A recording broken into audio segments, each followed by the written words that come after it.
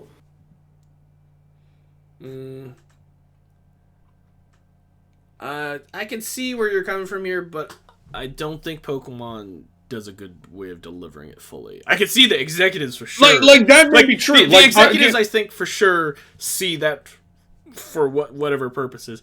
Maybe scientists, but not really, because feel like they're still in like the same areas as was it Charon in the end in Platinum. But the grunts, I just see them being like, okay, I signed up for this. I'm just gonna believe whatever the fuck they say, because like this guy's pretty cool, and maybe the executives seem to like him, and I'm just here to help out, man. But I get paid minimum wage, so that's pretty much it. And they still retain their nasty old personalities, because like I get paid for this, and I get to wear this weird cool ass or weird suit and stuff. It's fuck them. Give me cool Pokemon and I'll fight. Dang it, man, Pokemon sucks. Why don't give me better Pokemon? They gotta take my Pokemon now. I'm just gonna be a body. No. I don't know if it's like that. I think you're being a little facetious. Are you sure? Because, Marcel, again, what makes a cult is like, you gotta be basically brainwashed at that point. Like, not like physical, oh, I'm devoid of all personality and stuff, but it's more like, you gotta really buy into what the fuck this guy's talking about at this point. And be like, well, to an extent, but I also feel like Cyrus just does not give a shit about anyone. yeah, and that's the whole thing. It's like, if you're not that charismatic to that point, then, or you're there like you don't like anyone, then you must be the most charismatic person ever in order to have this massive following. At that point, yes, then it's a cult because the people are so enamored with you at that point, and then they should at that point reflect that. Not that the fact that they should have devoid all personality. That is one way of doing it. You could just but the fact that these it just doesn't feel like it when you're fighting any other grunts. They're just like, fuck. Why am I got this duty? Why do I gotta sit on these flowers? I hate bug Pokemon. Okay, time out. How may I put this? Could that be just because Pokemon's writing at that point wasn't good? Because you can make the case when we get to Black and White next that the writing of the villains did kind of leap up dramatically between Gen 4 and Gen 5. Hell yeah. So maybe it could be like they were going for that type of feeling and then just didn't execute it well enough. You know what? I think, I feel like... Okay, I'll see it this way. Cyrus is just a... Not narcissistic, but like this pretentious piece of shit, pretty much. That somehow lured in the three most charismatic and calculating, or four if you count Carlin, charismatic, calculating, intelligent people, and he only needed to get 4 people to follow him basically, and then they built around that. They were the ones that set it up, and then the grunts are like, fair point. The grunts are like, oh, okay, sure, all hail Cyrus. Cool, you're gonna pay me and give me some Pokemon, we're gonna fight some kids? Yeah, sure. Let's go. I guess. Cool stuff. I don't know what our plan is, but it sounds pretty grand in the end, when he starts talking. Why do we have to wear this again? I don't know. I guess we got paid, yeah. Okay. Well, let's take a look at him in the anime, because the anime does point some interesting things out about Cyrus, sorry. 1, Cyrus is apparently a master manipulator. Oh, okay. Yeah, I mean, I guess maybe because he's so pretentious and up tippy-top, tight up the butt, Mm-hmm. He just somehow gets a few of them going. But, like, I feel like... Okay, but here's the thing. The anime portrays the grunts much differently from the games, though. Yeah, that is true. But we can use the anime as a way to see, like, what his personality would be in a sense. Yeah, but I get this personality from the games. It's just that I don't see it being, like, he's not a manipulator in the games themselves, though, besides the 4 executives. That's or the 3 executives. The 4th one being, I'm kind of there because of certain reasons, but, like, cool, yeah, let's go. But the grunts just don't feel like they're buying it, though. That's the thing. And I think this kind of is what makes... I'm sorry, I'm going to bring this up now. Why Pokemon Special is so much better in the writing aspect. Fuck you, Pokemon games. Take the Pokemon writers in for Pokemon Special. They do it so much better. That's also just a manga at this point, and you can, again, we both agree, the writing for, like, the villains from Gen 5 onward is pretty good. Oh, no, for sure, yeah. They get better and better. It's just... Well, why don't we just start talking about Gen 5 right now? Okay, fine. Team Plasma. Yeah. Is there any way we can not call Team Plasma the best? Like, I'm going to ask that question right now. Is there any villains outside of Team Plasma that are better? I mean... Since I'm going to talk about Generation 8's villain in a much bigger light than some people would. I mean, I can always throw out some names, but they're all going to be Pokemon special people, so no, I guess. We're talking about game-related first. No, I guess not really. Like, Team Plasma was just... It's just such a step up in storytelling. Yeah. Like, we got multiple forms of leadership, all with their different personalities. We got Getis, who was clearly the man controlling things, right? Like, there's just so much more to Team Plasma that we didn't see in other Pokemon villains. No, we haven't seen in any villain so far. Yeah. Like, remember when you first meet Team Plasma? They're standing in a courtyard trying to rally people to join Team Plasma's cause. Yeah. Right? And then we have N, who's just this disturbing thing throughout, right? Like, the one thing I've always liked about N in Pokemon Black and White, I don't think there's a single time where he uses the same Pokemon. No. He doesn't. Like, I need to check if he uses Zoroark more than once.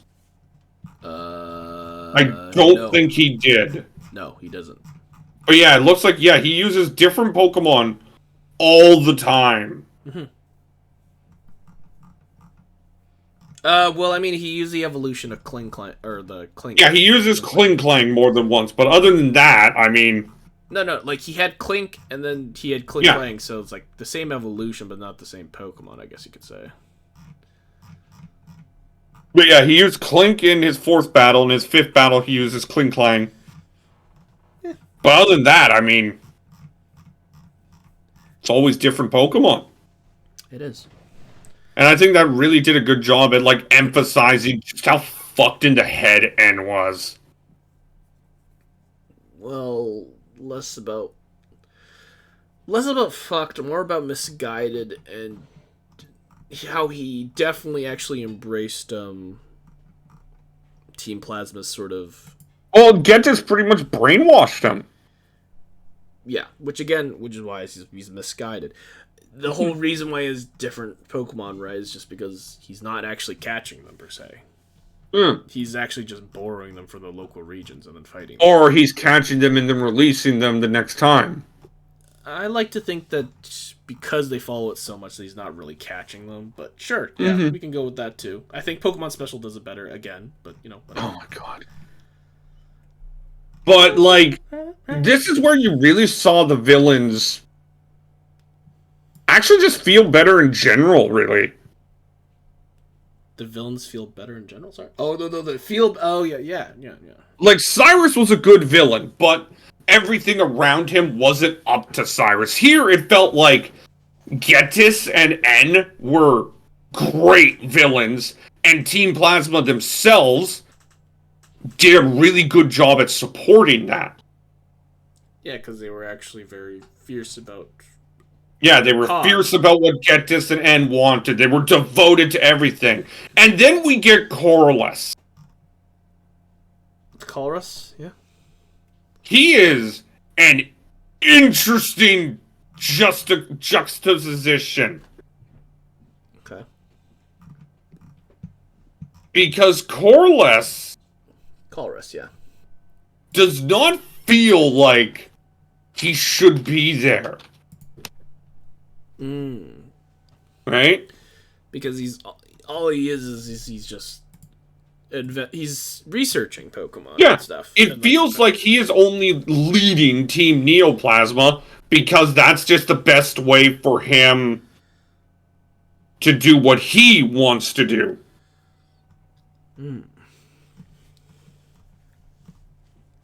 Though I will say, there's an interesting thing that happens. Colress at the end continues to dwell on the Plasma Frigate.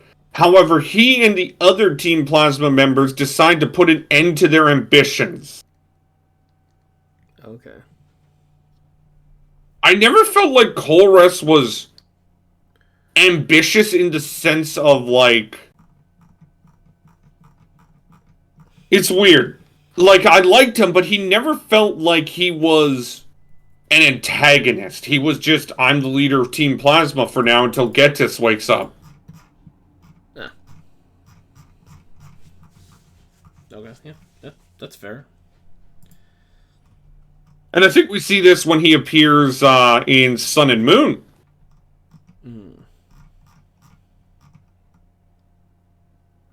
Like, it seems that he's just a better person, if you know what I mean. Did you even watch the anime to see how is Colress represented elsewhere is what I'm wondering. He's very different. Weird. Shall we talk about Team Flare?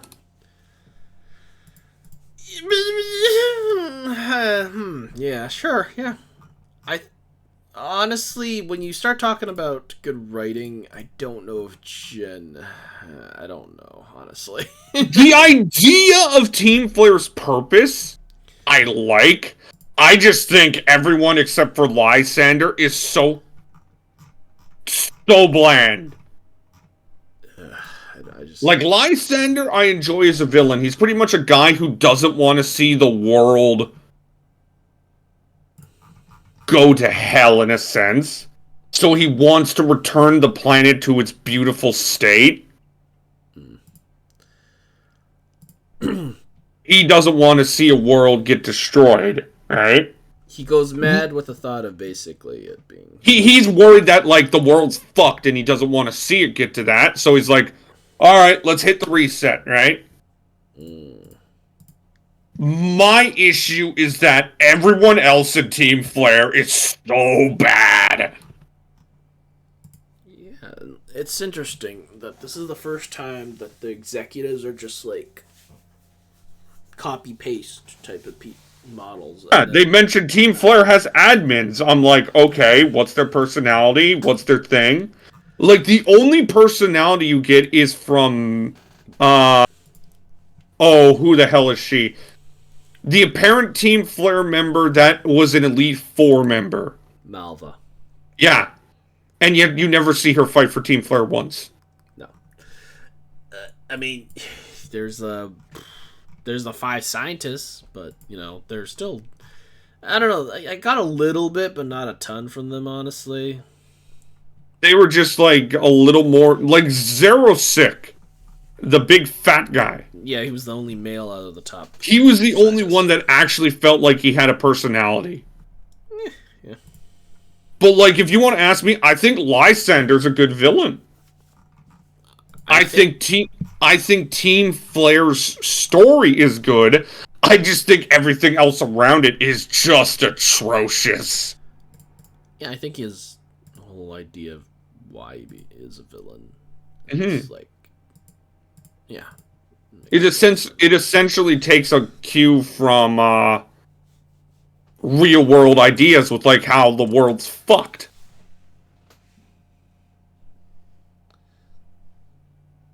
Apparently there was a terrorist attack in Wisconsin. There's a what? Let me pull it up, but I'm seeing reports of a terrorist attack in Wisconsin. Well, this is rude. Just in, car plowed through a Christmas parade in Waukesha, Wisconsin. Yeah, no, there's just a random Christmas parade, and somebody just drove right through. Oh, Jesus Christ. Damn. Yeah, just a random red SUV just... I'm not even going to share the video of that. That is... What the hell? But, back onto Lysander. I especially like I watched all of X and Y. And Lysander in the anime is pretty fucking good. Oh, yeah. Yeah, it's good. I mean...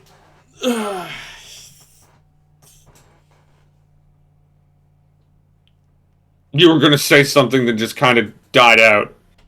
Yeah, you know, it's just, yeah.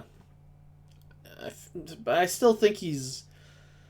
Even if he is decent kind of character altogether. Like, he is the epicenter of Team Flare's thing. Like, always the leader is, no matter what, right, sure. But I think he's still... I don't know, I think it's still not the best out of the Pokemon series so far. I could definitely agree with that. I think by a long shot too, actually. I feel like Lysander could be one of the maybe mid to maybe mid area to maybe a little bit above, but I don't see. No, I definitely think he's probably one of the better ones. Like, he's better than Gen 1. Like, I think he's right there with Cyrus. Okay. Yeah. Alright, let's talk about... Well, we got multiple villains to talk about here. First, Team Skull. And the Aether Foundation. Yeah, so I think we should just start with Team Skull since they're just kind of there. Guzma's just a problem child. Comic relief, they're great. I enjoy Guzma's story. I think Team Skull's just fucking hilarious. Comic relief, they're great. I don't care what you say, but you could just bring up Jesse and James all you want. I think the freaking Team Skull's the freaking stupidest, hilarious group ever. Yeah, I will agree. They are very good. Sure, they're bad technically, but I think they're like the kind of bad. They're so bad that they're funny, basically. Well, they're just kind of stupid dorks. Like, you can make fun of Team Flare and Team Galactic for their weird outfits and stuff, but they're still like really rotten people to their core. I feel, or rotten, or like. Team Skull just feels like a bunch of people who didn't get any help and they just resorted to a life of crime. They're just misguided hooligans. They're like pure-hearted teenagers who just like went down the wrong path, and they're like, I don't like him, but I'm emo and edgy. What? But I will say, Guzma is shockingly written good. Oh yeah, it is really good. Like, his whole battle with Kuki and the idea of him wanting to take down the League, it makes his joining with Lusamine make perfect sense. Oh, yeah. By the way, Marcel, we may have to do this a two-parter because this is taking a real long time, actually. Well, we're on Generation 7. We're almost done. Generation 7, you say, but it's like Generation 6, maybe. Are we Generation 6? Oh, no, Generation...